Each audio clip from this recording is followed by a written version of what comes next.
How's it going? I'm not sure how long this video is gonna be. I'm just gonna trust in this process, and however long it needs to be, it will be. But I'm just gonna explain my last video a little bit in depth. In my last video, I told you to please look at this picture as reference before you watch the video. And so I'm just going to do another video explaining this cube, explaining the thought behind it, explaining duality, and the fact that non-duality is your true being. We think that, and I hear often a lot of people say that duality is a law, and that duality is required here, and that there is no way to exist without duality. This is not the case. The only reason you have consciousness of what duality is because your presence, which is the middle point, is the central point. You are in the middle. You are in the median. You are not the above and you are not the below. And I'm going to explain this. I'm going to show you how. By you being the non-dual central point, you are already everything and nothing. What that means is just this. Let me explain. So you have the white cube and the black cube. Now let's refer this to duality. This is the white person, this is the black person, right? And we're telling ourselves this is below, this is above. This is you, this is me, this is life, this is death, etc., etc., etc., etc. But who is the one labeling all duality and defining it? Who is the one writing stories behind these words, white and black? Who is it that is falling for these veils? Who determines that this is white and that this is black? Because the truth of the matter is, you could call this black and you could call this white, and tell me what difference would that make? The cubes would still be cubes, the colors would still be the colors, everything that you see and is present to you now would still be. Whether you call this white or you call this black, whether you call this white or you call this black, it makes no difference. To you it makes a difference because, again, duality is written by ourselves. So what I mean by when I say you are the center point, you are right here in the middle, but we don't think we're in the middle. We think we're on earth, on the below. And so we're looking up at the above, at the sky, getting lost in infinite space. But remember, you are here and you have never moved. So let me explain. You have two colors which represent your duality, your dualistic principle in nature, or so we think. But again, if you are here, what that means is if you get rid of this little line that's light, eliminate the line, and what do you have? You notice that the white becomes the black and the black becomes the white. They simply fade into each other, but if you add the center point, now you have distinctions, this and that and this. But when you cover the center point, remove the center point, they're one. Why? Because the one is the you. You are in the center, and the you is the one that decides whether this is white, whether this is black, whether this is red, whether this is blue. Whatever this is going to be the opposite. So it doesn't matter if I were to call this red and start teaching people that this color is red. It doesn't matter. What matters is that red is going to instantly create an opposite, which is blue. Black is instantly going to create an opposite, which is white. But again, where are all these ideas of colors coming from? From the center point, from you. So again, when you remove the center, they're one. There is no white, there is no black, there is no above, there is no below. There is no you, there is no me. Until you speak the first word, because again, you are the center, you are everything and nothing. So until you speak the word of what this is or what that is, it simply is. It simply is. It exists and it is non-dual. It is in a state of non-dual, which means it is one. How oneness, or how one becomes two, is through you, the center point.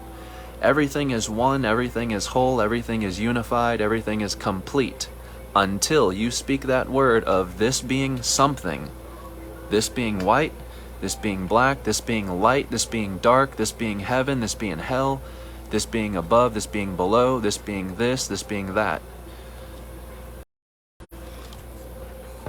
So this is what I'm trying to explain, is you are the center point. You don't move. You're not traveling from place to place, person to person. The places that you think you are experiencing are nothing other than your mind, and the people that you are experiencing are no different. You are the center point, which means there is no you and me that exist. Same as the cube. We're one and the same. We are simply existence. We're one being until you speak the word that I am you, or me. It does not matter whether you call me or you. We consider other people, when we're talking about others, to be you. But again, I could switch these two words around instead and refer to myself as you. I could be you, and when I refer to others, I could say me. Hey me, hey me, hey me, instead of hey you. It makes no difference, because you and me come from the same source. The only difference that is made is from that source. You determine the differences, you create the differences, and you believe in them. You exist in them because you believe in them.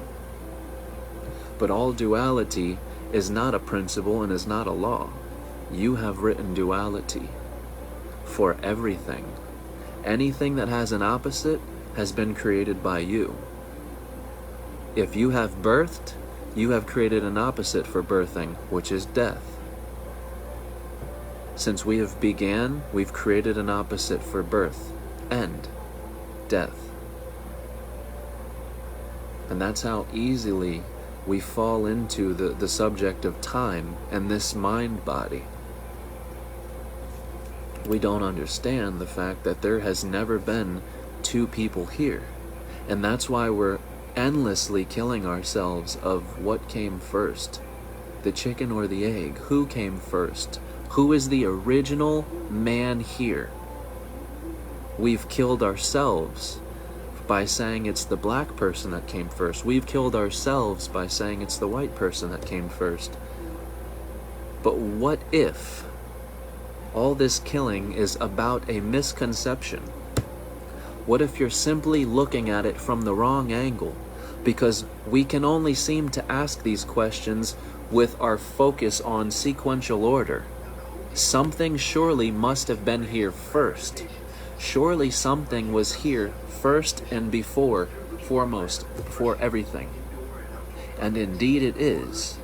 But this source that I speak of has no distinct name, has no description. It's not something you can explain. It's not something you can describe. This is why when someone asks you who you are limited in words, because who you are is not limited to words. You're not contained to thought, nor to mind. And that's what most of us have with ourselves, is the relationship of ourselves through thought and through mind. But when you eliminate thought and you eliminate mind, we die, or so you think. You think you're dead because, again, you've only experienced yourself through the thoughts of yourself, through the description of yourself. You can describe your features, you can describe your personality, you can describe your name, you can describe your job, you can describe your traits. But even then, you have still not grazed the surface of who you are. You can write an entire book of who you are. It will still not allow you to experience beyond that surface of this chattering entity that is speaking for you.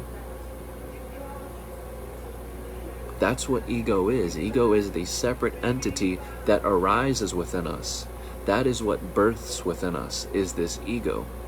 What speaks for us, what represents us. But we've been changed 1,000,000 times since our birthing as this ego, and will be changed 1,000,000 times again. The change is to reveal to you what is not changing at all. You see, so many people have questions about meditation and all these things, but let me explain. So I just had somebody here last night. I was talking with them about meditation, and I just completely blew this kid's mind. I mean, after I spoke with him, he clocked out and went home. I blew this kid's mind wide open.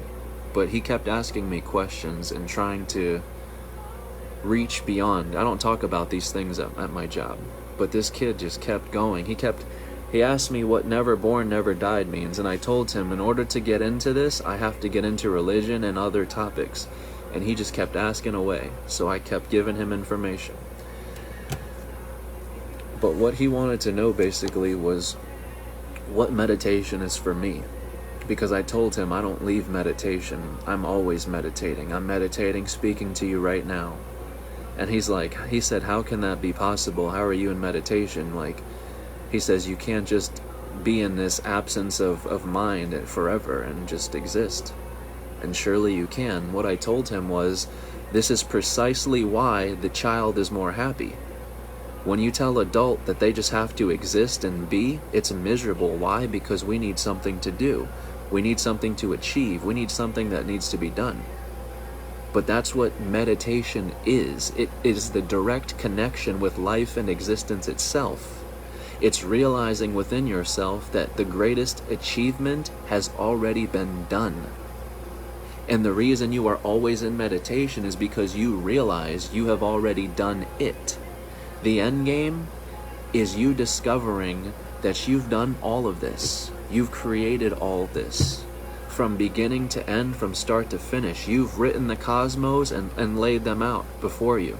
So you can bear witness to your own light and ask the very question, how did I get here? And you give yourself amnesia to forget that you've been the one the whole time shining this light you call the universe. But meditation is not a doing. And that's what I asked him. Before I got into anything about meditation, I asked this young man, I said, when I say meditation, when I tell you to go meditate, what do you think of? What do you assume? What pictures are you painted in your mind? And of course he said, and I knew he was going to say this, it's a trick question. But of course he said, sitting down, quiet space, maybe some spiritual music, right? And you're just breathing. And I told him no. I said, do not fall for this new age idea of meditation, because this is not meditation. And I did tell him, I'm not saying there aren't benefits, or some people don't find benefits or positive things through meditating in this way, so don't get me wrong. But I told him for what I was looking for. I wanted beyond the surface. I wanted not to know God, to experience God, to be God. So everyone's going into meditation for something different. If you want an ego death, if you want to open the third eye, if you will, this is the direct path into meditation. And it requires no practice. It requires no doing at all. And again, that is why the child is more happy. The child isn't running around assuming there's something that needs to be done here, something that needs to be corrected or fixed. A child is in ecstasy from here to there, from place to place, person to person, because they have the absence of thought that something needs to be done here, something needs to be fixed, something needs to be corrected. Surely I can't just sit here and exist. But yes, you can. It requires no thought. Existence does not mean you are going from place to place and not speaking. You're speaking, you're singing, you're dancing, you're shopping, you're doing whatever you normally do without the thought of needing to do something, without the thought of maybe I should be doing something else. Wherever you are right now, in this moment, you are this moment. And you're exactly where you're supposed to be, whether it's good or bad. And if it's bad, you will not understand why you're going through the bad or why it's happening in that moment. You will only be able to feel those feelings of negativity, of not so pleasant things in the moment. But trust in this process, because everything is divinely written by you yourself. You have written this, and you are in the best hands possible. You can call it God, you can call it whatever you'd like, but the end game is you realizing you are this energy, and you've done all of this for yourself. When they talk about love being the answer, precisely so. One of the greatest questions I hear is, if we're all one, what's the point of this? What's the point of living? What's the point of this, etc.? Love is the answer. This is all you. And the point is love. You loved yourself so much. Not loved, you love yourself so much. You've created the greatest celebration for yourself right here and now. And the greatest part about this celebration is it is always here and now. It does not go away, it does not change. Only the egoic mind body changes. But again, what's changing is revealing to you what cannot change. Something within your nature, within your being, within your presence is immovable. It has not changed or been changed since your birthing, since your conception. But we push this presence to the back of our mind and we ignore it. The presence is so simple and so silent that we forget it's there. We get so lost in the thoughts and the mind and the questions. Who am I? Where am I? How did I get here? Who's God? What's God? All these questions that keep us from existence itself. Instead of directly being in connection to existence, we need to read books on how to exist. We need to watch videos on how to exist. We need something to explain to us how to exist. This is why the child is more happy. They need nothing to exist but to just be.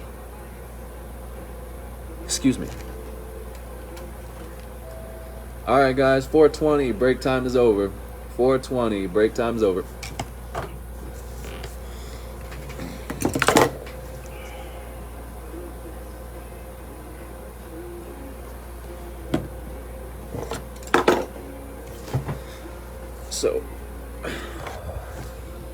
So just look at this cube again. This is a reference.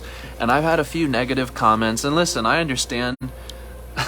I understand. You're always going to get a few negative comments or just people who don't understand what you're saying. And there's nothing wrong with that. But you're always going to get those people who just don't understand or just misrepresent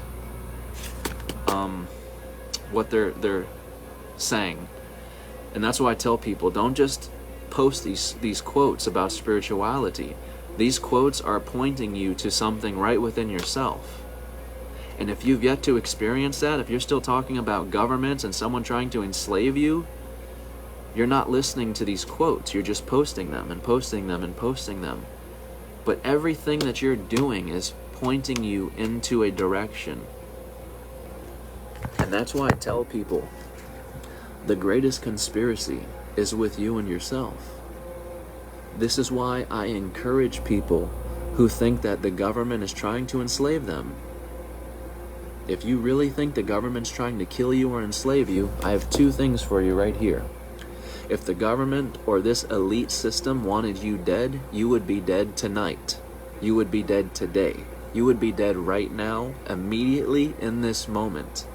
They don't need, whoever you think they are, they don't need to prolong this game of poisoning you over months and years and slowly deteriorating your immune system so you slowly die and all. This conspiracy is with you and yourself. You think someone's after you. You think someone's poisoning you because there is an end game in your head here. You think this leads up to some end game where, boom, everything is revealed, or the elite is exposed, or the cabal is fallen, or this is fallen, or this is... But again, spirituality is about realizing everything is already achieved. Everything is already done because everything is you. But you assume yourself to be limited to the mind body, which means you can only be aware of yourself, per se, if you can remember yourself, because that's what the mind is. It's just a compiled thing of memories. And that's how we know ourselves, is by remembering who we are. Through description, which does not exist. This is why I tell people to think about the end game of you fighting the governments today. Let's not prolong this conspiracy game any longer. If you think the governments are trying to poison your food, then let's talk about what the end game to this is. Because the end game is there would be nobody alive. Everyone is dead. Everyone's poisoned. What justice does that serve? What meaning does that serve? None. It doesn't make sense. Because this conspiracy is with you and yourself. You are the one behind the curtain, but you're forgetting that because you're fighting for something. And the fight that you fight is fighting to preserve someone that does not exist, but you think they do, because you've dominantly attached to the mind-body. And so you're fighting to preserve this person that does not exist within you. And that's how you discover your freedom, your liberation. Your way out is in. Right within yourself. There's nobody fighting you here but you. That was the matrix. Excuse me. Sorry. I'm at work, so. But again, I just want people to really think about the end game with what they're fighting. Because this is something I tell people all the time. The minute you know what you're fighting against, the fight ends. There is no more fight. It is over. That was the point of Fight Club. He's fighting this guy the whole movie. And at the end of the movie, he's pointing the gun at the guy's head. And he says, I'm gonna kill you if you don't get away. But then they show you the literacy of what he's fighting. And at the end of the movie, the gun is to his own head. And he's saying, I'm gonna kill you, I'm gonna kill you. But he's talking to himself because you are me and I am you. This is what Fight Club was about. This is what The Matrix was about. But again, we watch these movies and then we think, I wouldn't say we think the wrong thing, but we're only seeing these movies in accordance to our own self-reflection, in accordance to our own beliefs. So again, many people who believe in government, they think the movie of The Matrix is about the government versus the people. And it kind of is, but it kind of isn't. This is about a man facing himself. Something is not right in the world. And so Morpheus is playing his higher self. The higher self is to guide you into your truest being. Which, what it does is it removes the comfort from you. So Morpheus disturbed Neo's comfort to inevitably shake him out of his dream and allow him to realize you are so much more. But who you think you are must be let go of before you can ever even begin to see all that you are. Because until you let go of who you think you are, you will fight and guard this idea, which is what you're doing now. You're fighting yourself with governments and with all these conspiracies of people trying to enslave or kill you. But again, this government group has all the money, all the means, all the control, all the power, right? So surely, if they wanted you dead, you'd be dead. If they wanted you enslaved, you'd be enslaved. If they wanted you in shackles, you'd be in shackles. Point is, the end game is you pulling back the curtain and realizing you are what's behind this curtain. Your belief is the only thing keeping them, they, alive. You fighting yourself.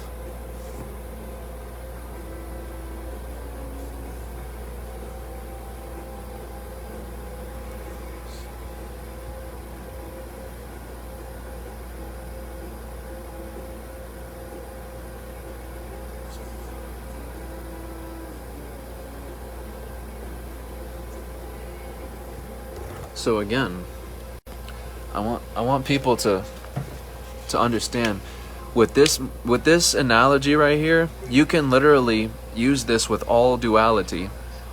And what I mean by duality is all opposing opposites.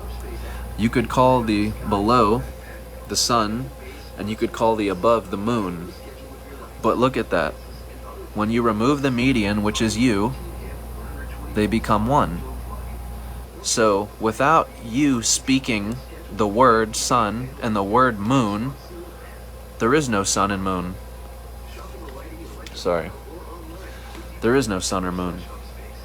There's just one presence, which is the entire field. One presence, which is existence, otherwise known as I am. And the reason it's known as I am is because, again, it has no feature, it has no shape, it has no description, it has no name, it has no origin, it has no starting point, it has no trace.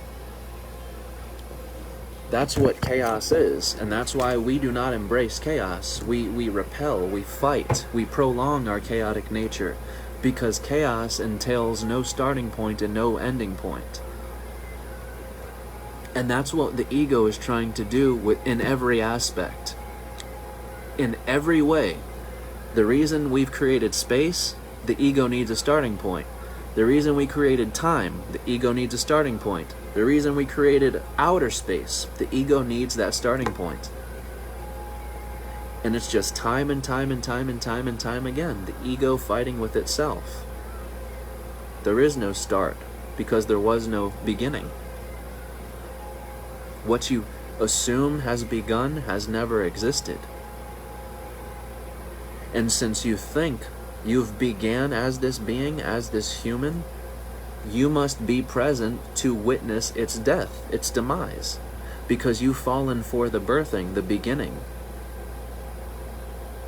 So since you've fallen for that, now you must be present to witness what the death of this entity is that you call yourself.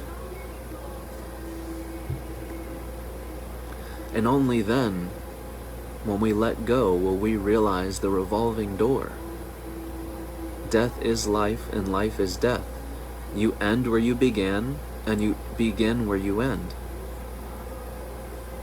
Because your true nature is immovable. It does not come before or after anything.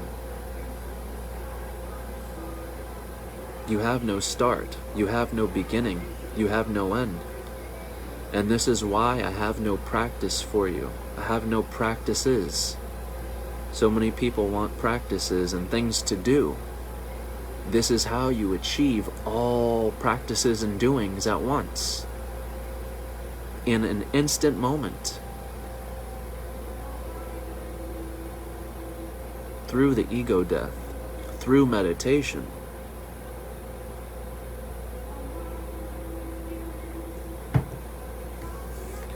See, a lot of meditations feature in breath work where you're watching, or you're changing your breath, altering your breath and making it faster or speed up, or some type of variation of altering breath. But Buddha's style of meditation didn't require you to change the breath, because that was his exact point. What changes is not real, and what's real does not change. There will come a day when your breath stops, when you will no longer be able to breathe. And if you know Vipassana meditation, then you will know that you will remain after this breath stops. There's nothing of you contained in this breath. This is why you witness the mind-body. And that's another thing Buddha taught. He revolutionized what we think to be meditation, because a lot of countries, cultures, especially the Western culture here in America, they teach you about the mind and body, which entail two functions. Two functions, one is the mind and one is the body. Buddha was the first being to connect them as one function. There's not mind and body. So when Buddha spoke about this, he didn't tell you mind and body. He said mind-body. Mind-body. It's one word, because you can't separate what's already one. And that's why he did that. It's called mind-body, because you can't separate what already is. And that's how the ego gets so lost, by separation, the mind, the words. But he said, Breathing is the bodily part of thinking, and thinking is the psychological part of breathing. Breathing is the bodily part of thinking, and thinking is the psychological part of breathing. What that means is the breath is connected to the mind, and the mind is connected to the breath. That's why if you've ever been startled or scared very bad, had, someone jump out on you or a movie, your breath changes with that, with your emotion, with what you feel, with what you think, because your breath is directly connected to your thought, to your mind. That's why when you produce bad thoughts or negative thoughts, scary thoughts, your stomach can feel very turned, very upset, because the mind is connected to the breath, and also the gut. But the reason it's called vipassana is it means clear seeing, and it means you're able to see yourself basically beyond the mind-body, beyond breath, beyond thought. So again, when the day comes that your breath ceases, when the day comes that your thoughts cease, you will remain, because you have been in meditation this whole time, which is pure existence, a child dancing for joy. The child has no mission, and the child has no question. It just is. And that's precisely what meditation is. No question, no answer. Just pure existence. And I will say this, I do feel in order to make it to this state, you have to search, you have to seek, you have to go through this rabbit hole of an abyss. Because that's what a rabbit hole is. It's infinite. It never ends. So you have to go through this scavenger hunt, basically, for as long as it takes you. Everyone's different. For as long as it takes you, but you can't just be told this is what it is and then end your search. That's not how it works. You yourself must search, and must search long and hard, far and wide, only to realize you've looked everywhere and still not satisfied, can't find it. It evades you. The hurrier I go, the faster it gets. Because you are what you're seeking, and what you're seeking is seeking you.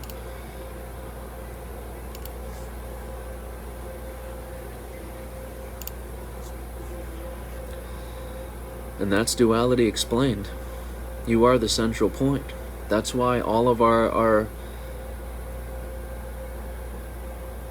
maps, all of our clocks, all of our ways to tell travel, ways to tell time, all of these things, a compass, all of these things feature in the same principle, because this principle comes from us. A fixed point, and by fixed I mean it does not move. One point with a circumference around it, a dot and a circumference. And if you Google dot and circumference, it'll bring up some Freemasons and Rosicrucians, because this symbol is very sacred to them. That's their God, basically. And that's, again, the literacy of everything in creation. Everything in creation has a dot and a circle, a compass, a clock, the world, everything that we know. Because, again, it came from ourselves. Right here, your third eye, in the center of your head, is that dot. It is that immovable point that cannot move. And your head, your skull, is that circle, or circumference. So you are the dot and the circumference, the inner and the outer, the seer in what's seen. And nothing becomes separate to you until you speak the word. So it's just like the cube reference I showed in the beginning of this video. You spoke the words of this is white and this is black. You assigned the objects the words, and so the objects became the words. You remembered, you memorized this shade as white, this shade as black, right? But again, you are in the center point. So what that means is you could switch them around. This is now white, and this is black. And it wouldn't make a bit of difference. Obviously, and hear me out, it would make a difference when you're communicating to other people. obviously. So if I went around telling people this was black, they would look at me like I am a nutcase, right? Obviously so, because we know what color this is, obviously. But you have to get my point here.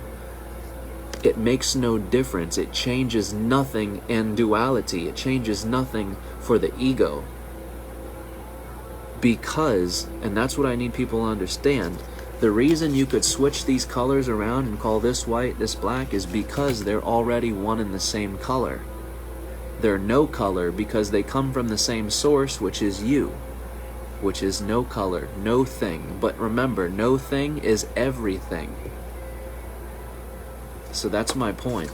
Duality is, there is no duality. The two are always one, but we've fallen for the two.